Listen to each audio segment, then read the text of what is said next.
All right, so I'm headed out to Dallas. Oh, what for? I thought you hated Dallas. I mean, I do hate Dallas, but JFK Jr. is supposed to be making an appearance there. Wait, didn't he die in the 90s? Oh, come on. You can't possibly believe that. It was a cover-up. For what?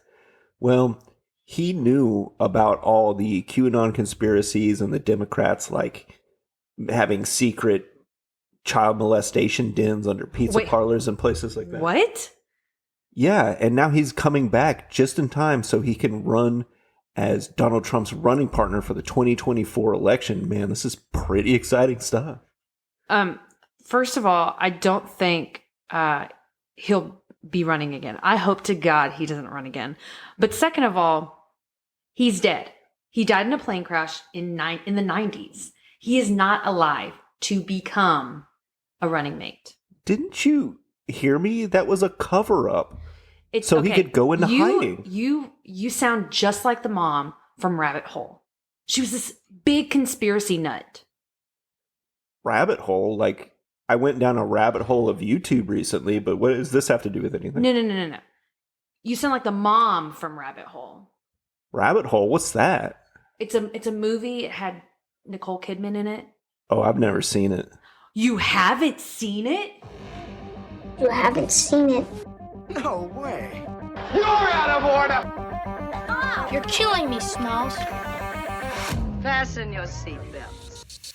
You're tearing me apart. Houston, we have a problem. What we've got here is failure. Conceivable. God damn you all to hell. Hello and welcome to You haven't seen it? The podcast where I make my husband watch a movie he hasn't seen, which is weird. And my name's Erin. I'm the host today. And I'm the husband who's normally the host that had to sit by and watch you stumble through that. But I'm not hey, used to it. It's hard. I know it's so much harder than you think it's going to be. Yeah. If you listen to a lot of my intros, you'd be like, man, he really fucked that up. Well, I definitely fucked that one up. Well, today we're going to be talking about Rabbit Hole. Yeah, that's right. We're going to be talking about Rabbit Hole today. Joey, what do you know about Rabbit Hole beforehand? Did you know anything? I knew absolutely nothing about Rabbit Hole. I didn't know the movie existed. I wasn't really following Nicole Kidman around this time or Aaron Eckhart. Two people I like, but I didn't really ever follow their careers. So I never heard anything about it until you told me you wanted to watch it for the show. Cool. Well, a couple things about it. It was directed by John Cameron Mitchell. I don't know if you know him. No, I don't know him. Okay, cool. Me either. It was filmed in 2010. So this was a year before I graduated high school. I'm so young. See, 2010, I got back from my second deployment that year. Ooh. So it was originally a play. So the reason I know this show is because I know the play. So it originally was a play from 2006 written by David Lindsay Obeire. Obeire. Obeire. And it's a story surrounding Becca and her husband after her son passed away. Okay, well, let me ask you, has this guy done anything else notable in theater or film? I did not look. Oh, okay. Well, I think you would know, if you're it was directed by, I don't know, Bob Fosse, people would be like, oh, I know who that is. He's not, well, let me look. I don't know a lot of playwrights by name. Of course, you don't know anybody's names. Exactly. But he has done film before. He did Shrek the Musical. Oh, wow. Okay. Yeah. So he wrote the script or he directed it? I guess. It says Theater Works. Let me look. Okay.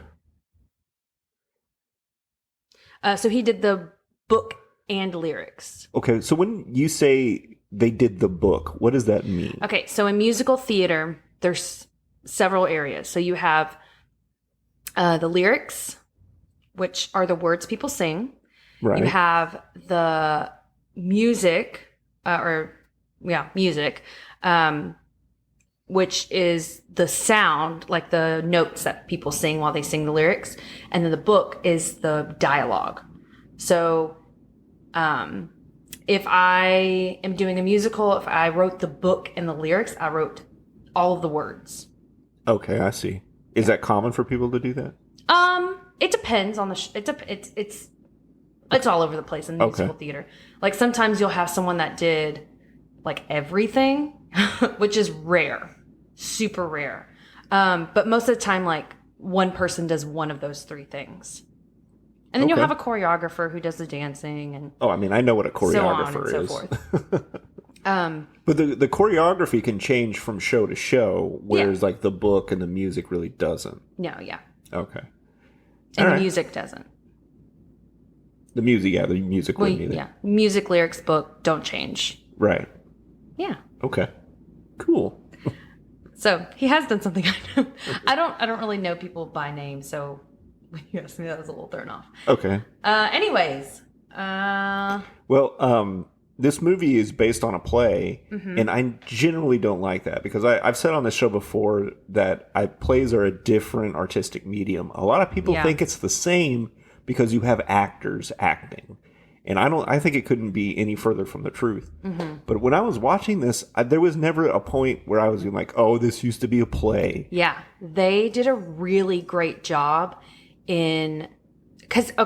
in the play, you only see 5 characters. You see Becca, which is the woman whose son died, her husband, Howie, her sister, Izzy, her mom, Nat, and then there's one other character, Jason, which is the boy who ran over the child. Okay. So the kid was hit by a car. So there's no group therapy characters? No, the group therapy characters aren't there. Her boyfriend, Augie. All of these other characters are talked about, but they're not actually in the play. Oh, okay. So they did a really good job of putting those people in the actual world. It's kind of similar to Steel Magnolias. Like they added men's parts, which they did the same thing with the show. Yeah, they were talked about in Steel Magnolias, the play, but for the movie, they actually put their characters in there. Yeah, which they did the same thing for this movie. Right. Fun fact, so Becca was played by Nicole Kidman. I think she did a pretty good job. There were some parts I was like, because I knew the story, and so there were some parts I was like, I want to see you more. At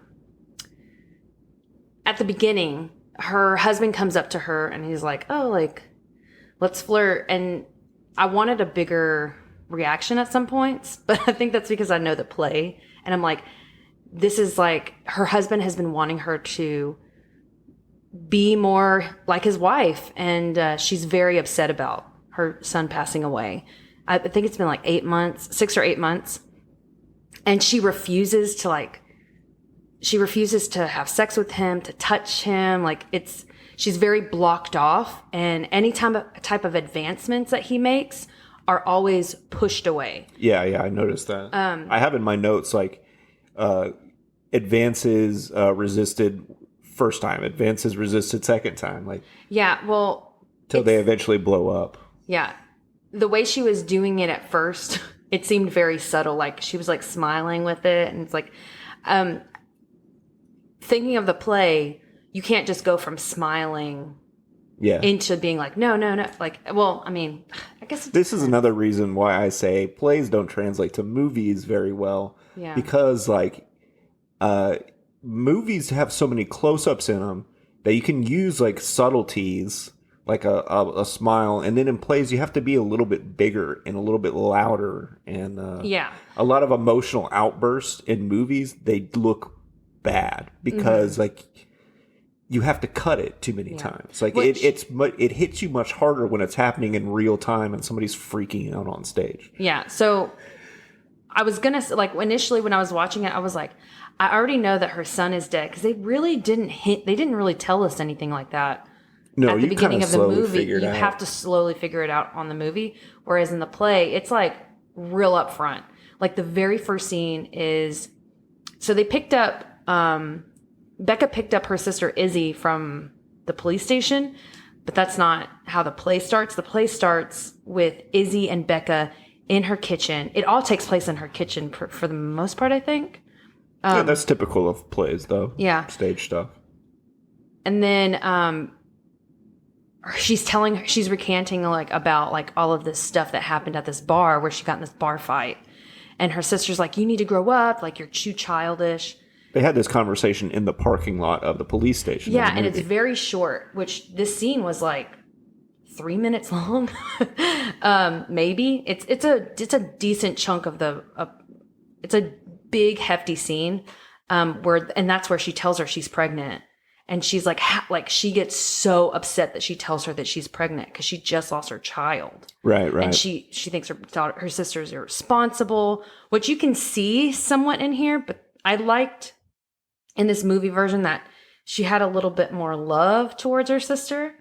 Because when you read a play, you get one perspective, you get your perspective, but seeing someone else perform it, it was like, oh, okay, I could see that.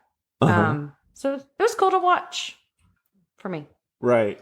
Yeah, this movie, like, I've noticed that, I guess the adaptation, movies, you always want to have each scene in a slightly different area. Even if you're going to stay in the same house, you were like, oh, we're going to have a scene in the living room, we'll have a scene in the kitchen, we'll have a scene in the bedroom. This movie tries really hard to constantly be changing it up, but it just feels like, okay, they're back at group. All right, they're back at their house. Oh, okay. They're in their car again. It's just kind of nauseating for them to jump around. Yeah. So much. I kind of wish they had been like, no, let's stick to the roots of this thing and like make the viewer feel really uncomfortable and confined within that house. Which I think that's what the perk of the play is. Because there's a point where it takes place in her living room. I'm thinking it's just at their house. So her sister comes to her house. Her mom comes to her house. Right. Where all of the same things happen in the play, but they're just like spoken about. So Howie reveals like, God, I need to look at the play again. I should have looked at it before, but well, let's talk about the movie, not the play. Yeah. Do you want to go scene by scene? Yeah, we can do that. Okay. Well, actually, I did have a couple fun facts for you. Oh yeah, go ahead. So the play or the music. Oh my God, the movie. It only played in 131 theaters at its biggest release, at its widest release. Right. So it was very small scale. Like, that's not a lot of theaters. Like, there's probably No, more. that's very, very few. There's probably 131 theaters in Houston. Just kidding. I didn't look at any of the information because this is your episode, but maybe it just didn't get picked up by a big distributor. It didn't seem like it. Okay. And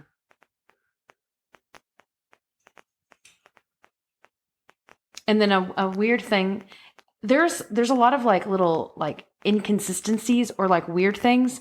So like there was like if you watch the show and you're looking for inconsistencies, you'll find a lot. Continuity errors. Yeah. And then another thing is whenever she was trying to like find the roofer person in her phone, she wasn't even using a phone. If you looked at it, it was like an iPod Touch. It really looked like it was 2010 they shot this, right? Mm-hmm. So I think the iPhone 3 might have been the big iPhone out around 2010. Yeah, probably. Which the iPhone 3 did look just like an iPod. Mm-hmm. Yeah. But she had an iPod instead of an actual phone. Well, what little I know about the movie from talking to you and watching this really feels like a passion project. You said it was produced by Nicole Kidman. Yeah, so Nicole Kidman took 4 years, like, preparing to, like, produce the show. Like, she watched it, she loved it, and they produced it. This is her first film to star and produce. Right.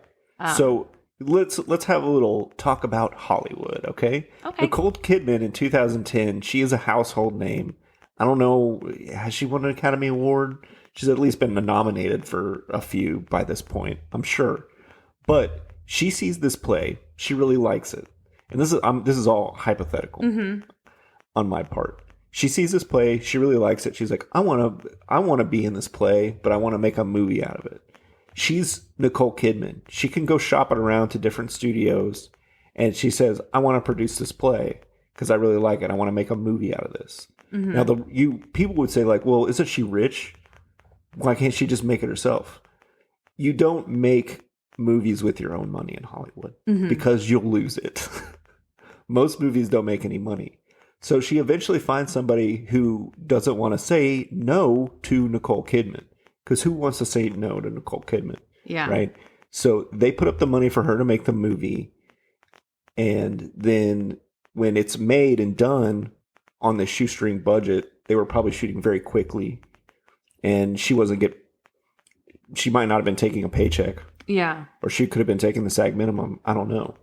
But they make this movie and it turns out to be not very good. So it just doesn't get picked up for distribution by a company like Paramount or Disney or something like that.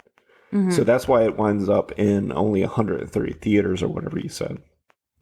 So in 2001, she was in Moulin Rouge, which did really well. Yeah, that was a huge hit. So I definitely could see her being this big name already. Well, I think she got a Golden Globe for Best Actress in Moulin Rouge in 2002. Okay. But I mean, she's been in tons of stuff. Yeah. Before that, like she was a household name long before she did Moulin Rouge. She was married to Tom Cruise at one point. Mm-hmm. So I think she was married to Tom Cruise during rabbit hole shooting. I don't think so. No, she was because there was parts. I saw something where it was like the kid. That was his first film, right? And he like developed like a good friendship with her and Keith. What is it? Tom Cruise. Tom Cruise. No, not Tom Cruise. Maybe it was someone else. Okay, yeah, because I'm pretty sure they had been long divorced by this point. I don't know. There's someone she was like. There was like I don't know how many times she's been married. Has she been married a lot? I wonder. Probably. I don't know. It's just her marriage to Tom Cruise was so public, and then they starred in a movie called Eyes Wide Shut together. That also happened to be Stanley Kubrick's last film before he died. So it sticks out in my mind. I don't really follow celebrities' personal lives, but that one was such a huge deal. Did she marry Keith Urban? She could have. I feel like she married a country singer once. Oh. Keith Urban, isn't he an actor? He played Dredd? Judge Dredd? I don't know. Well, Maybe Russell Crowe is also a country singer who turned into an actor. Russell Crowe? Right? I thought oh my God. I can only hear you have the weirdest Mandela effect for actors' names. I just don't know. Well, what about Russell Crowe? Like, yeah, he was an Australian country singer turned actor. There are Australian country singers. Okay, all right. I don't know. I don't know anything about him. If that's true, that would be weird to me. All right, so is there anything else you want to say about this before we jump into it? He was a country singer. Oh, he was? Okay, you got me. Okay, I'm from the country, y'all, so I know if Russell Crowe was a country singer. You don't know any actor's name, but you know every country singer, a genre of music you don't even like. I don't know every country singer. Well, you're sure acting like it. I know. Okay, anyways. Let's know who Travis Tritt is? Travis who? Tritt. It sounds familiar. He's either a country singer or a NASCAR driver. With a name like that. There was a country singer named Travis. Travis. He did that song that was like... There's got to be at least 5. When I've been faithful. Maybe that's Travis Tritt. I don't know. I'm gonna love you forever and ever. Forever and ever. Amen. Okay, let's move on to the movie. Yeah, I'm cutting that part out. Please don't. They'll love it. I was embarrassed. I'm embarrassed to sing, but I'm really embarrassed to sing country. So, okay. Yeah. So the movie starts out with, Nicole Kidman is gardening. yeah, she's gardening, and I had to take notes this time, so I don't know. Hopefully they're good enough. okay. Well, I mean, whatever.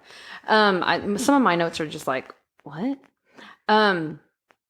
So she's gardening, and her neighbor comes over, which the neighbor's not in the play, but I think The neighbor, like, I think this is their only time they're in the movie, too.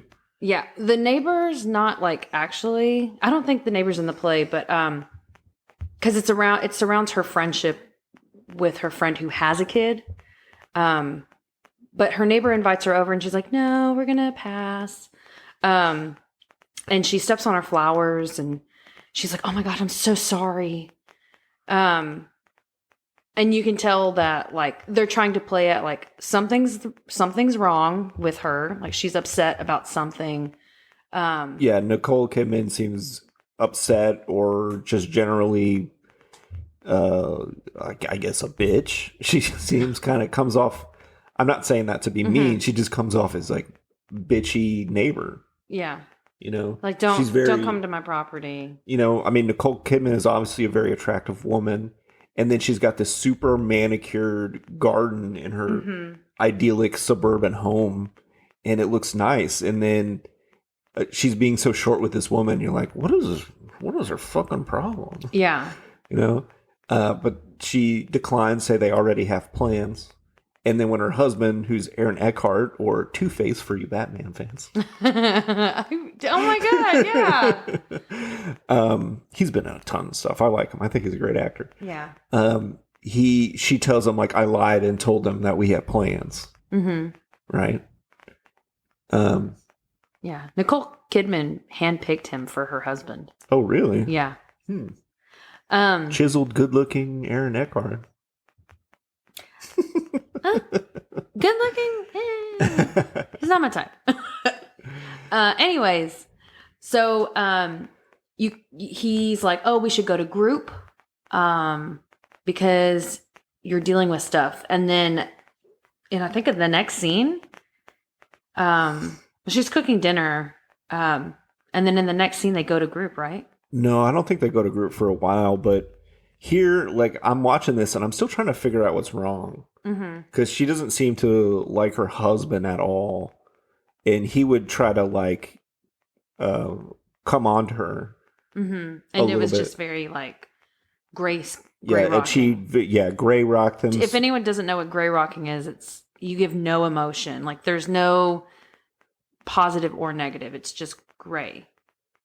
Yeah, it's but she really gray rocks him, and he just kind of like absorbs it and realizes it, and just switches gears immediately. And then so you can see like, oh, they have a contentious relationship too. I don't know anything about this movie. I'm still trying to figure out what's going on.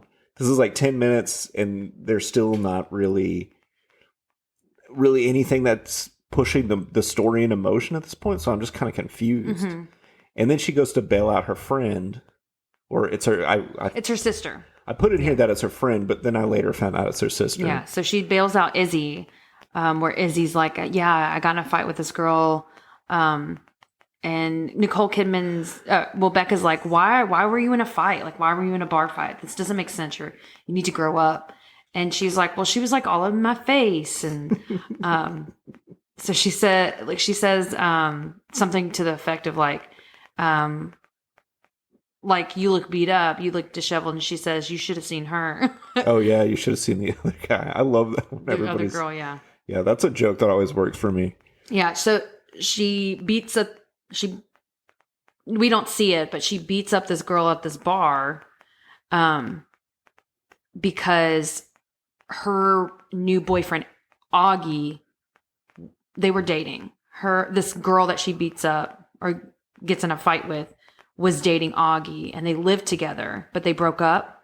So it's one of those. Story. It's one of those things like, oh, you're dating my ex, so I hate you type thing. Well, are they exes? Because they were dating. Her and Augie were dating, and then they all of a sudden have this fight, and Izzy's like, "Oh yeah, we're dating," But they're just living together, like for the rent, for convenience. Like they're not actually together. Oh, okay. So it sounds like this is just some story. Right. But then later on, he's there. They're setting up the sister to, like, she's kind of an irresponsible, kind of like a wayward person, which I like better. Yeah. Do you remember that time when I was in school and I asked for one of your metal shirts and I asked if I could rip it up? No. Okay, never mind. Why? I was playing Izzy. Oh, okay. And so I was like, I think she would like have his shirt on and like she was like just hanging out with him. So she's like disheveled. She just got in a fight. Which shirt did I give you?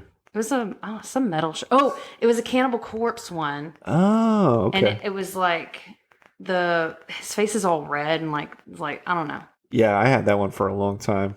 Yeah. But it had holes in it. And I was like, this is perfect. And you're like, you can have it. And so like I added a couple more holes and I think I added some I think I took a lighter and like burned it in some spots. So It looks like we were smoking. And so this was somebody else's scene in a directing class that you were taking, or? No, it was an acting class. Oh, okay. So I did that one scene. And I used that shirt for that. It's because I was like, she sounds like she would date like the wrong kind of guy. So this Augie character, and she keeps saying, oh, he's a musician. You'll love him. He's a musician. And she's like, I hate that. Becca's like, that's the worst thing you could ask for someone to date you. Like, you don't want musician. you know that old joke. What do you call a musician without a girlfriend? What? Homeless. But true.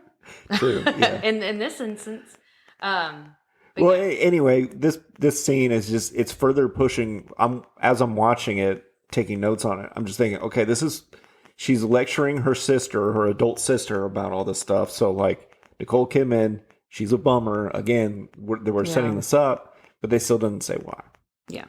And so she takes her back to her house. Because Izzy's like, well, can I stay at your house tonight?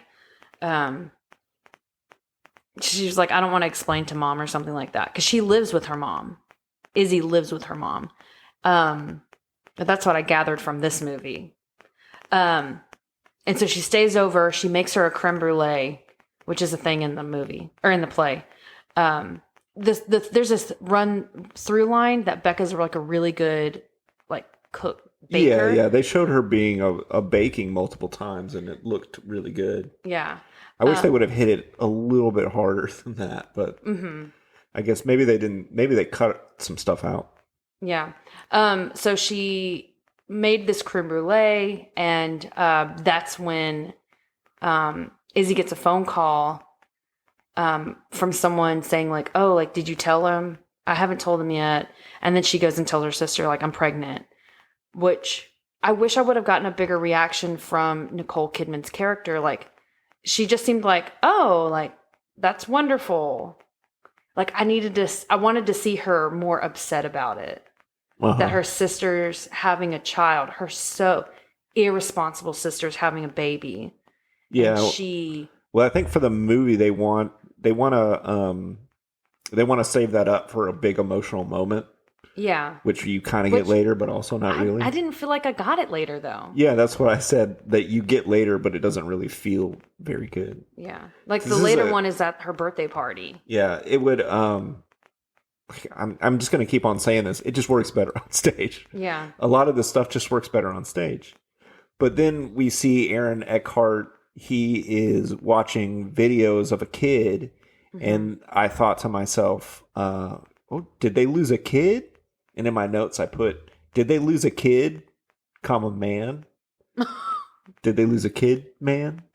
Nicole Kid, man? Oh, my God. You're the worst. Yeah, I am. Yes, she did. Yeah. And then when the sister tells her that she's pregnant, I think, oh, this is what the movie's about. They lost a kid. Now Nicole Kidman is going to try to steal the baby and kill her sister. Because that's a very movie plot type thing. No, definitely not. I mean, that's not what happened, but I'm saying, like, yeah. Because I'm waiting for this. I'm watching this like I'm watching a movie. So I'm waiting for something bigger to happen. Yeah. You know? But nope, didn't get that. Yeah. So then they go to group where we finally meet, or we meet some people that have been going to group for like 8 years. Yeah. Because they also lost a child. So this is like a grievance group. Yeah, and I like the way this movie lets you find out that they lost their child. They don't just say it. Mm-hmm. You see Eckhart looking at the video of a kid, mm-hmm. and you assume it's his kid. Yeah. Or, somebody could have sent it to him. But then they go to this group support thing, and they don't even say what the group is. Mm-hmm. People just start talking about, they show one couple in the middle of talking about dealing with the death of their child. Yeah. And then they're, this is funny to me, too. This is like the one time like I was on Nicole Kidman's side in this movie when they said like, God just needed more angels. So they took our baby. He took our baby. And she's like, well, if God needed an angel, why didn't he just make one? He's God. And I was like, yeah. Get it, Nicole. But then, of course, that's extremely inappropriate thing to say in a group where a bunch of people lost their kids. So they leave. Right? Yeah. And then they're having dinner. And Howie's like, you shouldn't have done that. Like, yeah, they're at a restaurant having dinner. Yeah, they're having a very tense conversation at dinner. About how that's not appropriate for you to do. And she's like, I don't want to go to group. I don't want to go back. She defends herself. She doesn't even say it was, she doesn't even admit that it was inappropriate. Mm-hmm. So they just like, I'm, even though I thought it was funny, the angels thing, I was like, no, come on. Yeah, that's really why are you just so angry all the time? But these other people lost a kid and they're not acting like you. Yeah. Also, grievance happens differently in every person. You're right. But when they first get to group, we're introduced to Sandra Oh. Mm-hmm. That's her name, right? Yeah. Who was in another movie we did, Sideways. You remember that? So we're introduced to her, and she's married to some dude. Yeah, so she's married to this, I don't remember his name. But they're like their closest friends in group. And this will be more important later in the movie. But so they, she tries to talk to him, the couple talks to them, and Becca says something to them that kind of throws them off a little, like throws her husband off a little bit. So he was like, yeah, we're great. Like, this is wonderful. We're here at group.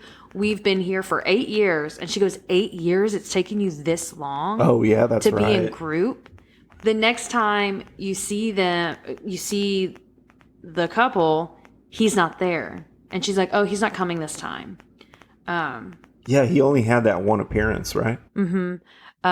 But it just shows you, like, what she said made him kind of uncomfortable. And like made him kind of realize, like, why are we still dwelling on this? And then something else that they start doing, Nicole is driving and she looks up and she sees this kid on a bus, like not like a little kid, like a teenager, and he's riding the bus. And you can tell there's like something there. Like she's like, I know him. And she seems really upset by seeing him. I thought when she saw him, she was like, he looks like somebody. But it wasn't like they had some sort of connection other than that. Yeah. So I thought, this is another weird thing that I had. So there was a movie that Nicole Kidman was in called Birth. Mm-hmm. That was about her husband died, and then some like 10-year-old kid tells her that like, I'm your husband. I'm the reincarnation of your husband. Oh. Or something like that.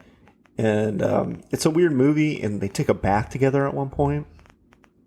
But anyway, I couldn't help but think about that when I saw her like staring at this kid. I was like, is this going to be Birth again? I don't...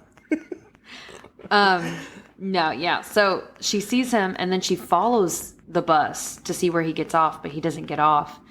And then you see her at the library, and she kind of... You notice that she's following him, which kind of tells you like, hey, something's up. She does know him. Yeah, I had no clue. I couldn't figure out in my head why the hell she would be following a teenager around. Because he is obviously a high school student. And he's at the library just hanging out. And she's like just watching him. It was very weird. And then she's trying to like get out before he sees her. And then they bump into each other. Right. And you can... What did you think about whenever they bumped into each other? Could you tell anything? Well, she was obviously very startled by the fact that he caught her stalking him. But other than that, did I miss something? Well, he also is like, oh shit, like I think he was really nervous when he saw her. Yeah, he was obviously scared. Yeah. Well, I think because in the story, he is the person that was behind the car that hit her son. Yeah.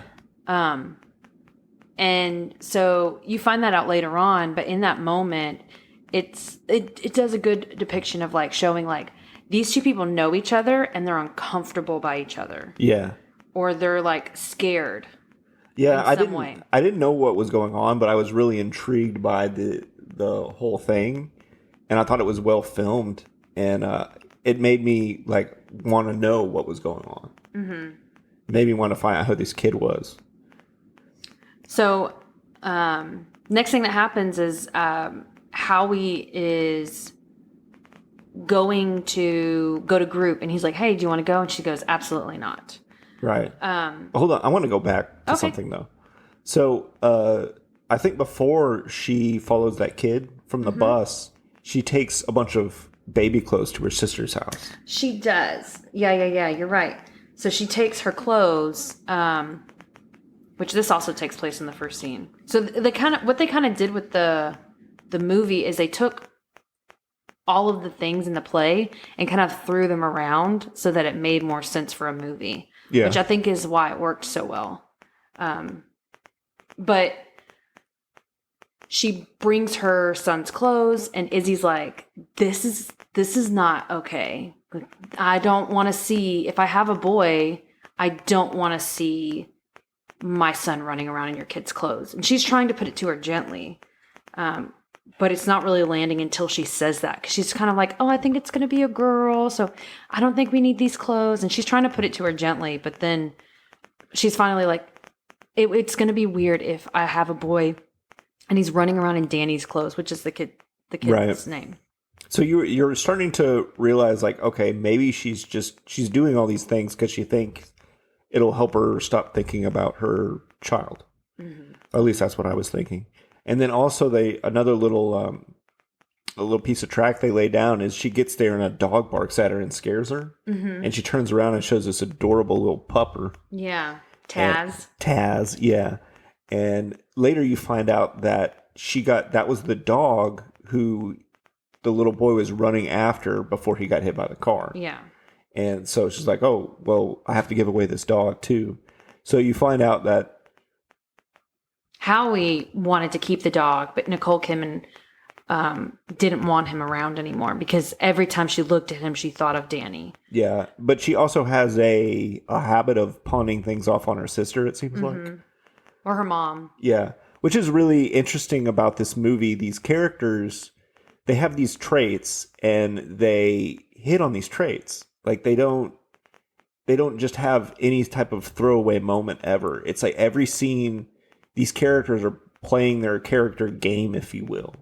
Like Nicole Kidman is always being a pain in the ass, like a lecturer.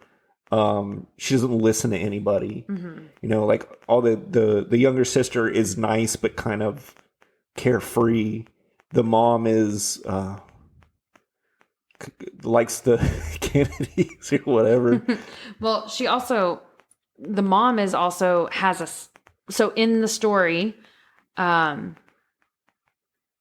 her, Nicole Kidman, Becca and Izzy's older brother died at 30 from suicide.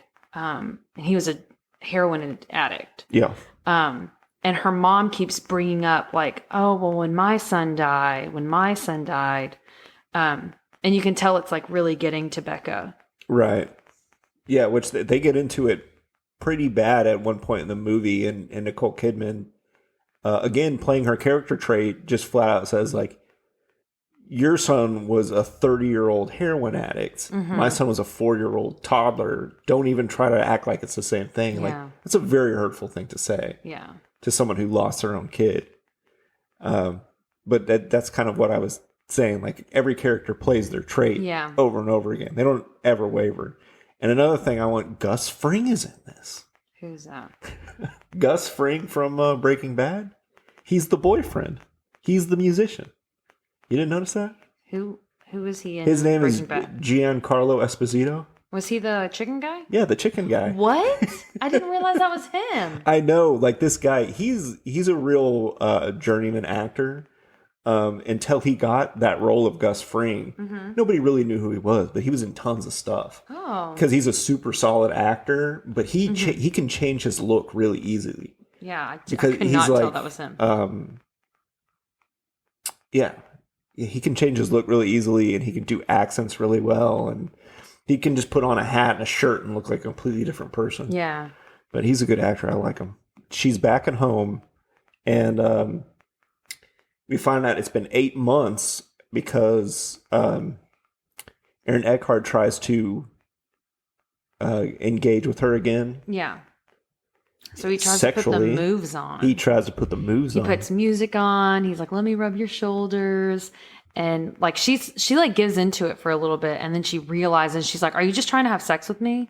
Because then he asks, what about another kid? And she's like, oh, this is all you want. You want another kid. You want to replace our son. Yeah, because we skipped over the part. He's having racquetball with one of his buds. Yeah. And that's their best friend who has a kid that's the same age. Okay.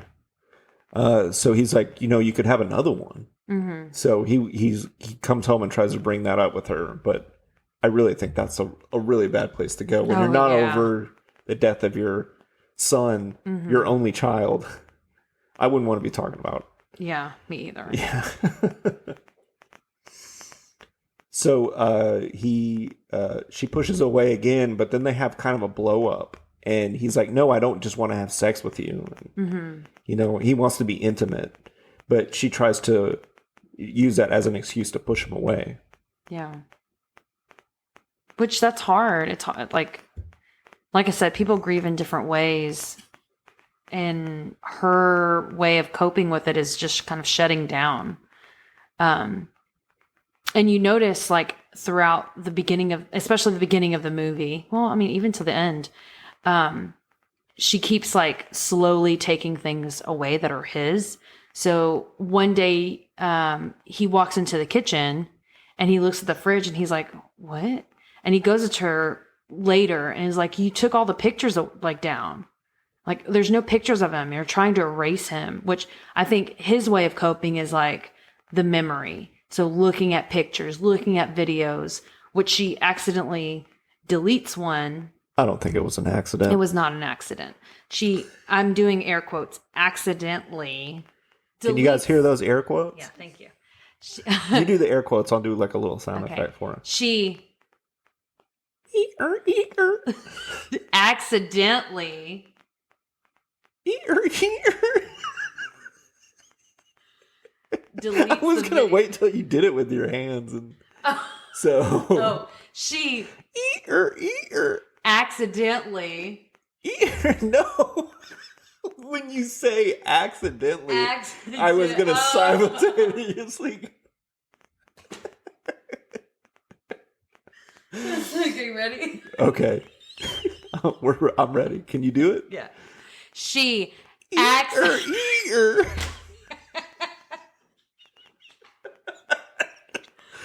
accidentally deletes this video of her son. Oh boy. And she said that she was trying to call the contractor, but she didn't know how to use a smartphone because smartphones were kind of new. Yeah. She's like, I don't know how to use your phone. But it's so obvious, and this is some really good acting by Nicole Kidman, in my opinion. She does that thing really well where she's a bad liar.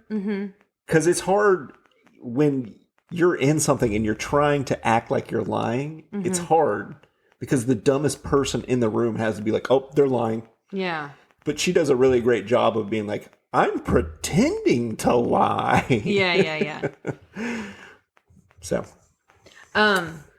So she deletes the video, and then he brings up, like, you took the pictures down, you're trying to erase him. I think his way of coping with things is just the memory and to talk about it, which she refuses. She doesn't want to talk about him. Yeah. Which I identify with, because almost every person in my family that has died, isn't many because I have a small family, like, I like to talk about them a lot. Yeah. I don't know if you notice. Like, I do notice. Yeah. Yeah. That helps me. Cool. So I understand him in that. Like, wanting to see videos. I think it would be a lot harder if it was my own child. Yeah. Because all the people in my family who died were old. Yeah. And so the next time he goes to group, Sandra Oh is there. Yeah. Right. And she's alone again. She's alone. Is that when he catches her in the car? There's one point in the movie where Think so. Where he catches her in the car smoking pot. So Becca has been refusing all of Howie's advances, and then he goes to group, and Sandra Oh is there by herself, and she's smoking in the car. She's smoking pot, and he comes up, and she goes, "Oh my gosh, you caught me smoking pot." And he goes, "Well, do you have any more?" And she goes, "Yeah." And so they sit in the car and they get high, and then they go to the meeting, which I thought this was a really funny scene. It was horrible, but also very funny. So they're high in group. I love this scene. And they keep laughing at these people that are mourning their child. Yeah. I don't remember exactly what they were laughing at, but like whenever they were talking about it and laughing about it, I was like, it is kind of funny. Yeah, that is a funny, like, that's the worst place to be high in the world. Well, too high. Like, you can get a little bit high and still handle it, but to get, like, too high and then go in there and start getting the giggles, that's crazy. Oh, no. Okay, so the next thing I have is that her sister is having a birthday party at the bowling alley, which is funny to me again and fits in with her character traits. She's a grown woman who's like maybe a couple months pregnant at this point, and she's like, I want to have my birthday party at a bowling alley. Yeah. Which plays into like how childish she is. Yeah. So I thought that was good. I like the birthday party at the bowling alley. And Nicole Kidman like makes an ass out of herself again because her mom buys her sister maternity clothes, and she's like, I thought we agreed no baby stuff. You remember that? Yeah, and her mom goes, it's not baby stuff, it's mommy stuff. Yeah, and then Nicole Kidman just keeps going on, and people are like, hey, just let it go. Yeah, because she brings her like a bathroom set. Like it's like got towels, a basket, and some like just things for like a house. Something that you would like a lot. Yeah, absolutely. I didn't like the color, but yes, I would love a bathroom set. If anyone wants to buy me a bathroom set, I'd love one. Especially all matchy and matchy. Love it. I'll listen back to this when it's Christmas. So she's like all upset, like and literally the next gift she gets given is a bag that says baby on it. So everyone was giving her baby gifts, and she was the only one that didn't give her a baby gift or like a maternity gift. Oh, I didn't pick up on that. Yeah, I noticed that. I was like, those motherfuckers.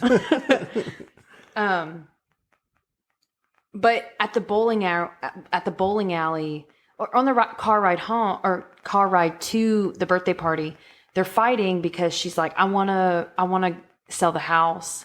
Oh, right. Yeah. That was what my weird note was for. I talked to a realtor. And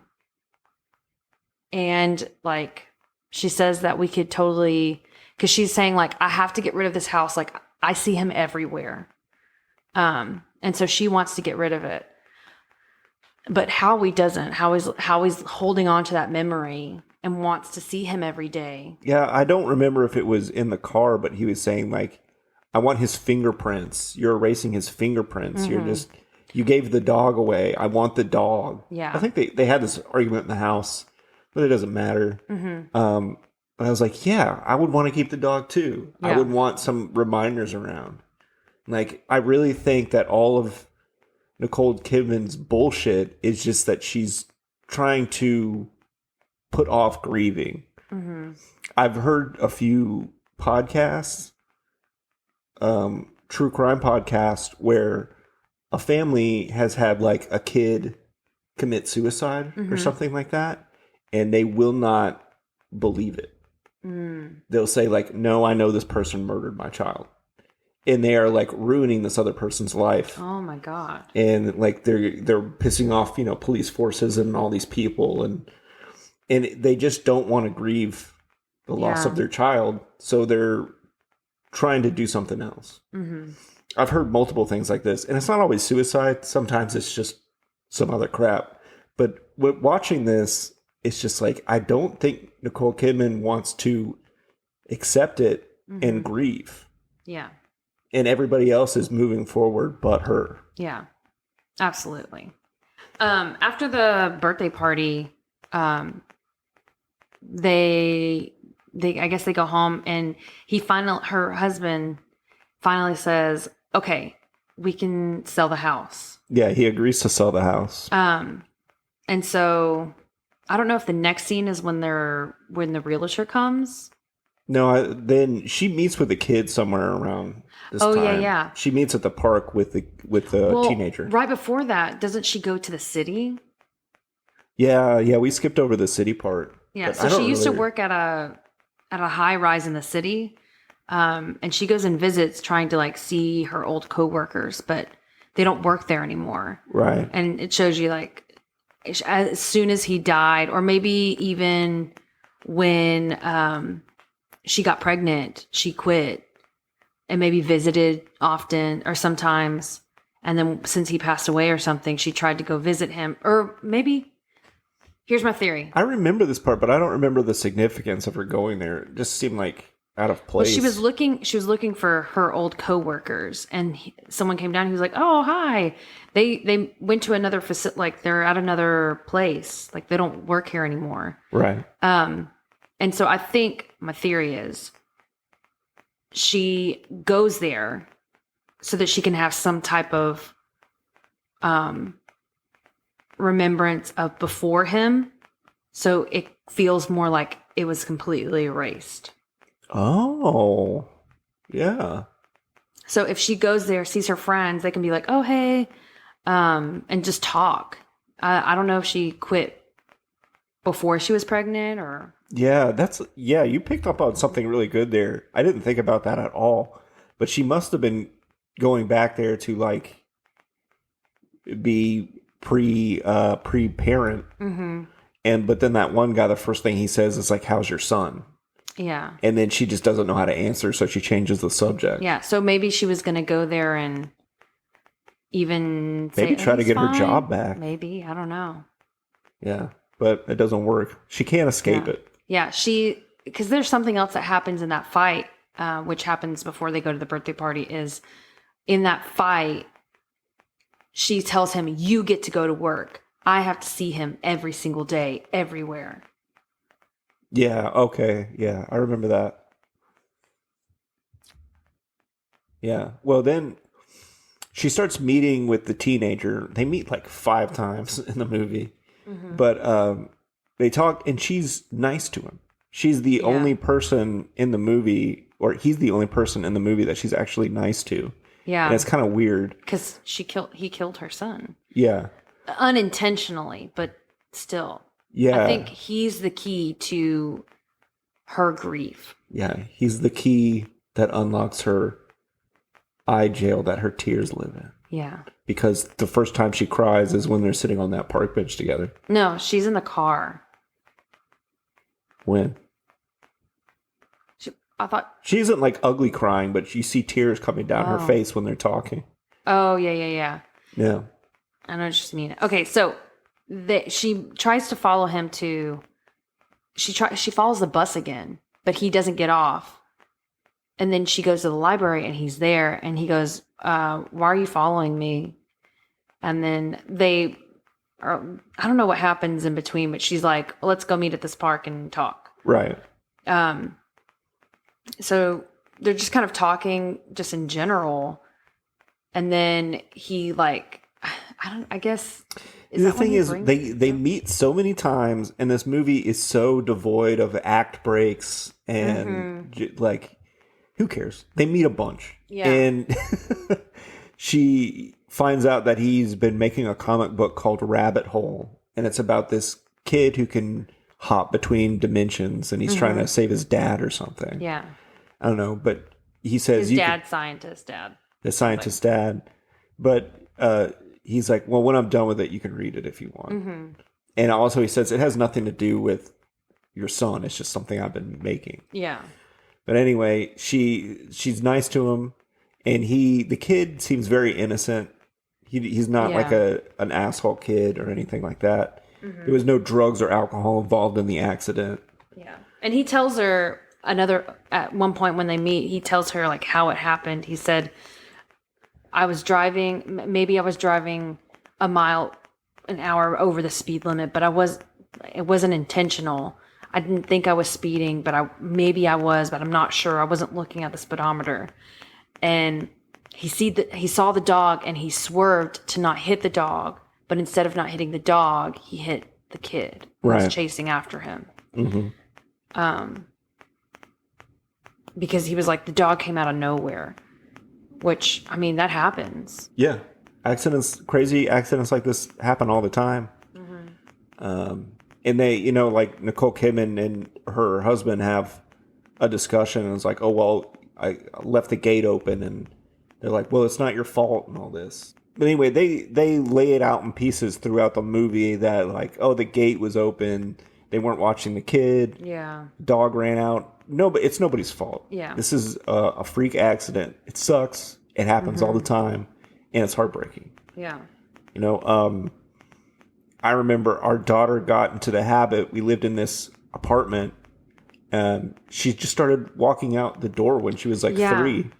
She figured out how to unlock the door, and she would just walk out. Like there was 2 times.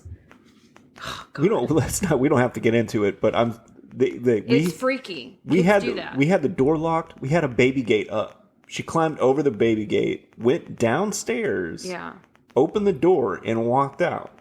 Mm-hmm. Like, you think you can watch your kid all the time? You cannot. Yeah. Freak accidents happen. I don't know why I really got into that, but I did. Yeah. Kids get into places that they shouldn't, and like people that blame parents for their kids dying is heartbreaking because like accidents happen so quickly. Which that's what happened in this story. The movie has the movie goes on and on and on and on. The movie it's just scene after scene of people upset with each other. Yeah. And then the mom and Kidman are cleaning up in her kid's room. Mm-hmm. And she actually starts to be nice to her mom. Yeah. A little bit. You say she met with this kid? Oh, I remember why. So they show the house. And Becca's like, we need to go. We shouldn't be here. And Howie says, no, I want to stay here. I want to help. And so he's like trying to get the house ready. And Nicole Kidman goes away and like meets up with her sister at the spa. But Howie stays, and this family comes in. They have a little boy that's like maybe a year or 2 older than their son was. And then they walk into Danny's room, and they see all the little toys, and like the kid's like, oh, I want to play with them. And the lady's like, oh, don't play with that. That's not ours. And the dad goes, yeah, how old's your son? And then and Howie's like, he's dead. And yeah, and so like it throws everyone off, and they're like, no. Yeah, it's this very awkward situation where Aaron Eckhart is talking about his dead son, just very matter of factly, like, well, he ran out in the car, but well, we got to sell this house, and but we see him everywhere. I see him everywhere. It was so weird, but again, I I identified with him. Be like, I would probably do that. Yeah. But I'd probably be crying as I said that too. Yeah. But no, that's not the scene I was talking about. Oh no, Her I know, mom- but that's the reason they're cleaning the room out. So yeah. he Well, comes what- home it and doesn't- he's like, it's we gotta clean the room out. It's not important why they're Yeah, cleaning the room okay. out. I just wanted to talk about that scene because she starts to be nice to her mom because she's met with that kid a couple times, Mm-hmm. and she seems to be dealing with her grief a Yeah. little bit more after seeing this kid. So she sort of apologizes to her mom, but not really, and she asks about her brother Mm-hmm. and what it was like and all that stuff. And I don't remember exactly what they said, but she was a lot nicer to her, and I thought that was a genuine moment in the movie for the first time. Yeah.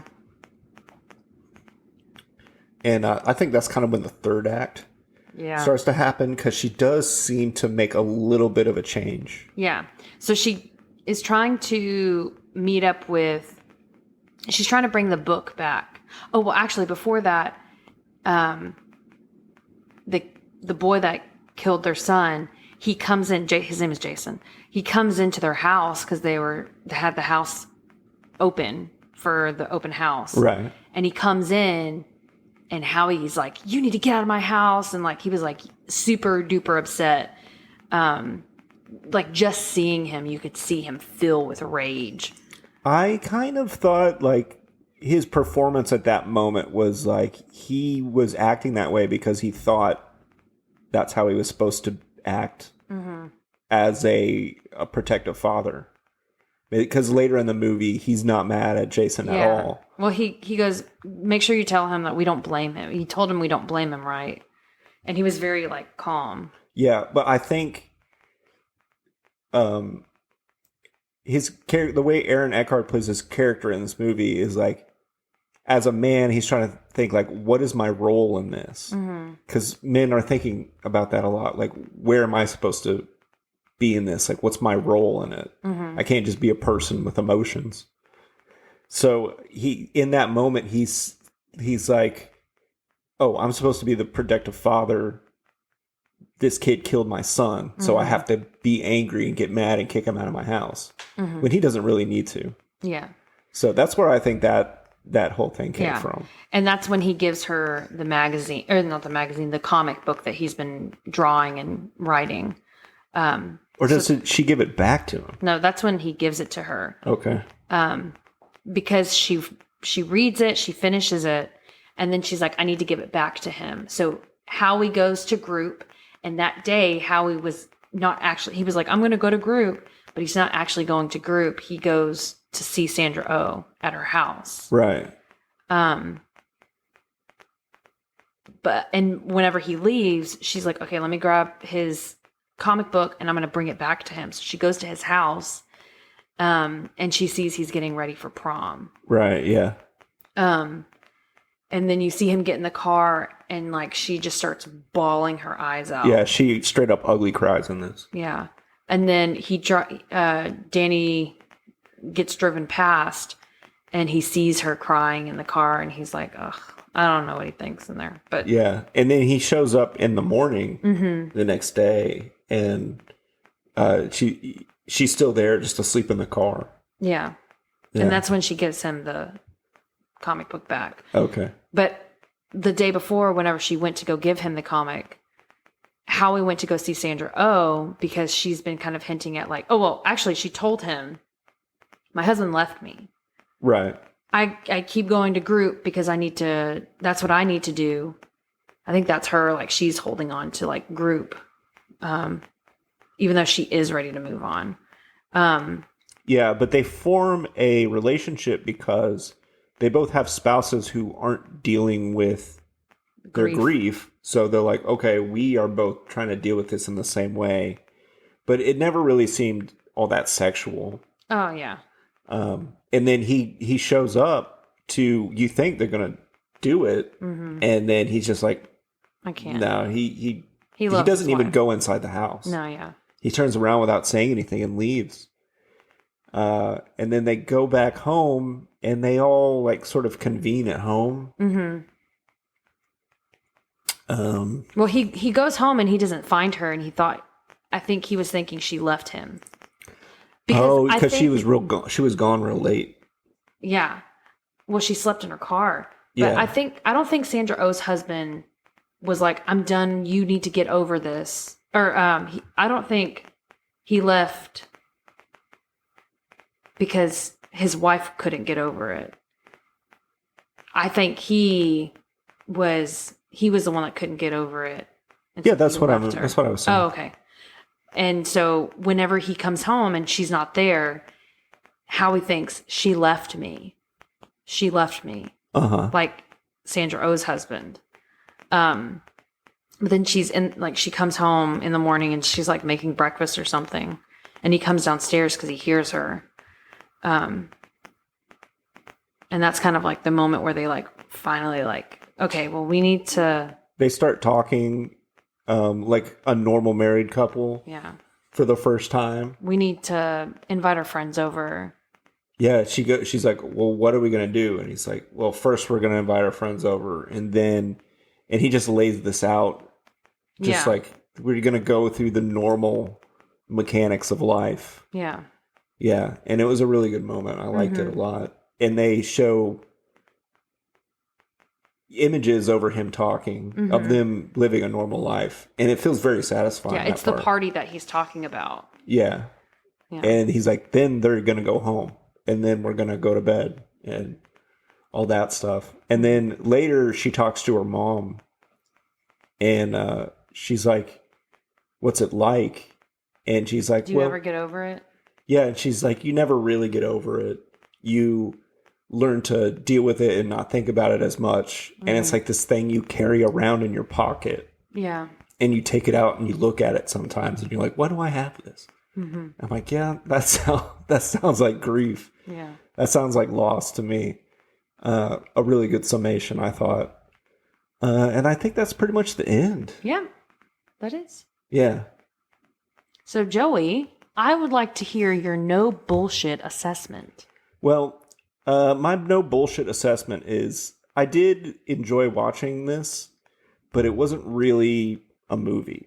It was just people talking to each other in different locations a lot. It didn't really feel like a movie.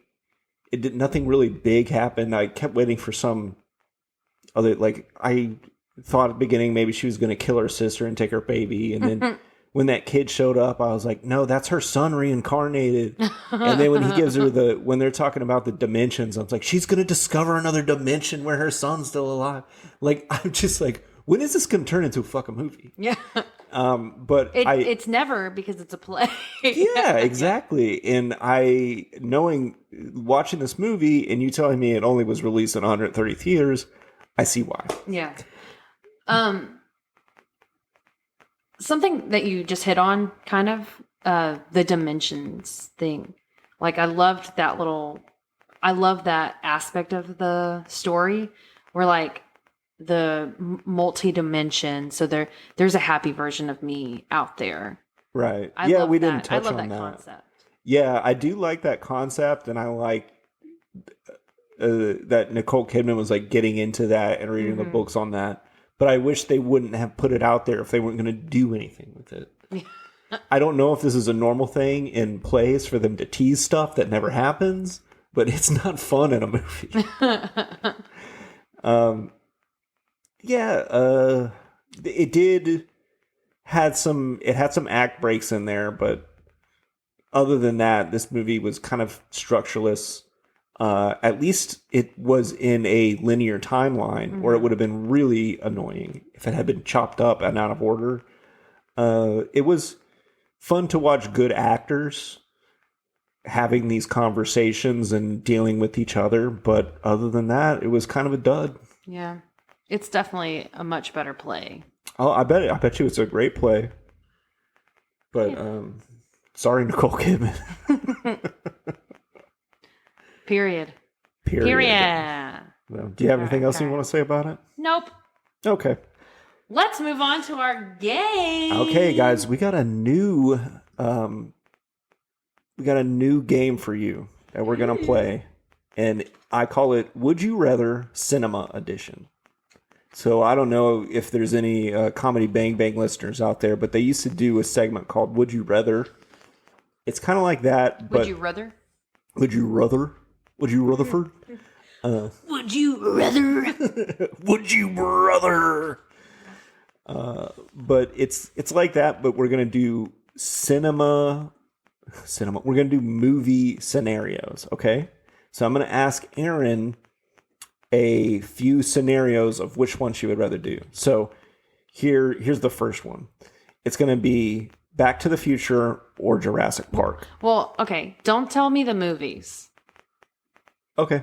Okay. All right. Hold on. This will just be the example. Maybe they'll be able to guess. There'll be yeah, you got me off track here. Sorry.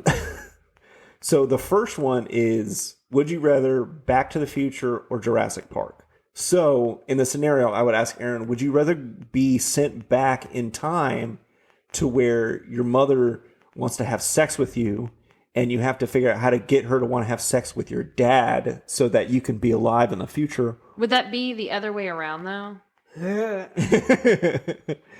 Don't pretend you're a man. Okay. Or would you rather be somebody who went to see a dinosaur theme park and you got stuck in it and had to escape it? All right. Mm-hmm.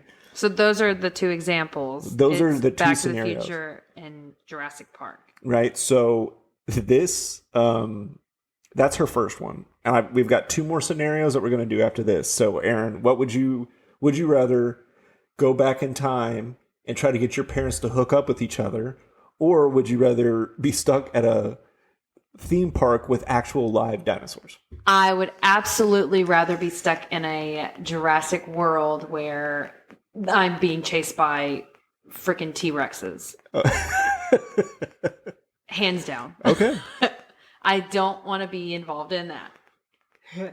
Okay, so you don't want to get involved in any sort of incestual thing with your family? Yeah, definitely not. Yeah. Absolutely not. Yeah. You know, it's so funny when people will say that about Back to the Future. Mm-hmm. Like, that's some sort of thing you weren't supposed to notice about the movie. Like, they'll be like, isn't it weird that his mom fell in love with it? It's like, yeah, that's what the movie's about. Yeah. It's supposed to be awkward and weird. Yeah. Anyway. A little too awkward and weird. Yeah, it is. When you think about yourself in that scenario, it's pretty gross. Yeah. But that's why Michael J. Fox was so good in that role. And Leah Thompson, too. They both play it perfectly. So you, the viewer, you don't realize how disgusting it is. Yeah. But anyway, so for your next one, you are an army captain during Vietnam, and you are sent on a mission to kill a colonel who has gone rogue. Or you are a enlisted sniper who's stuck in the desert, bored out of your mind during Desert Storm. Question, what is Desert Storm? Desert Storm was a short war that happened in 1989 and 1990. It was, some people call it the first Iraq War. Okay. But it was very short.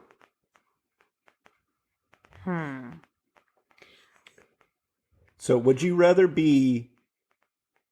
I would rather do the Desert Storm one where I'm bored because I feel like my life wouldn't be as in risk, as at risk as the other one. Yeah.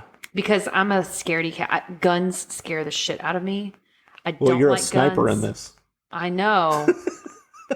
But at least I'm like hiding. Right.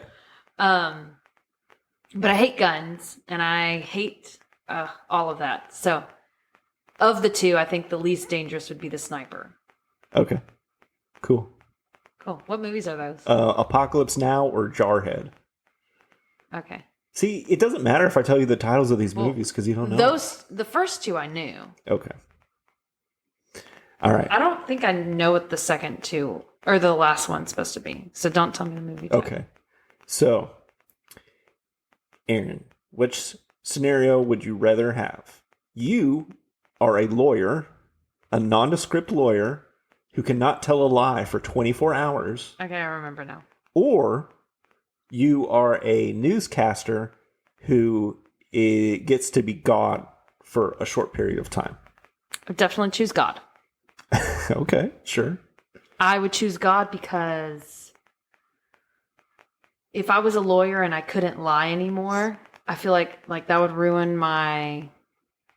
Like, that's the thing. Like, people are like, oh, lawyers are liars and lawyers are sharks. You know?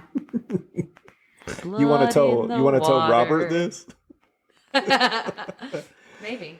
Oh, if it were me in that scenario, I would definitely choose liar because I don't lie. So, but 24 hours of not lying wouldn't be hard. True. And I would be a high-powered lawyer. But I was thinking, like, if I was a liar, because in the situation, I am a liar. Because he's a liar in the movie, right? Yeah, he lies about literally everything. Yeah. So in the scenario, I am a pathological liar, and I couldn't lie anymore. Okay, yeah, you're right. Whereas if I'm a news anchor... But, so, what do you get out of playing God? I could help people. But he's in this scenario, he just wants for himself, right? I think. I don't know. I've never seen Bruce Almighty. You haven't seen it? You haven't seen it? I've seen like the first 20 minutes. I saw it like 4 times. Really? But it was like on repeat. Oh, so I don't remember that much of it. It was a gift when I worked at Blockbuster. A gift? Yeah, like Blockbuster, the company was like, here's a Christmas gift, Bruce Almighty. And I took it home and I watched it and it started to not work after like 20 minutes. So I was like, oh screw this. Okay. So those are your options. So given Back to the Future or Jurassic Park, you would rather be chased by dinosaurs. Given Apocalypse Now or Jarhead, you would rather be a bored sniper in the desert. Given Liar Liar or Bruce Almighty, you would rather play God. Those are your answers. Yes, it is. Well, I'm locking them in. I would like to thank you for playing Would You Rather Cinema Edition. That is going to do it for us here at You Haven't Seen It? We'll see you next time. Before we end this, we need to tell them what the next show is. Okay, yeah. We're going to what movie are we covering next time? So next time we'll be covering Equilibrium, which I haven't seen. So it will be back to our regular programming. Have you ever heard of Equilibrium? No. Oh my God, I can't wait for you to see this. Okay, I'm excited now. I'm a little nervous too, because the way you're looking at me. I don't think you're going to like it. Oh, okay. But it's going to be interesting. Okay. If you have anything to say you want to write to us about a movie, you want to write to us about something stupid or racist or sexist that we said on this episode or any other episode. Or just wrong. Tell us we're wrong. If you want to actually us. Well, actually. Write into joeyanderinpod at gmail.com. It's JOEY ANDERIN at gmail.com. Yeah. It's Erin the female way. Yes. Like little girl in Ireland. ERIN. Erin. Irish. Okay, so that's all the information we need to get out, right? I think so. Okay. That is going to do it for us on this edition of You Haven't Seen It? Bye, everybody.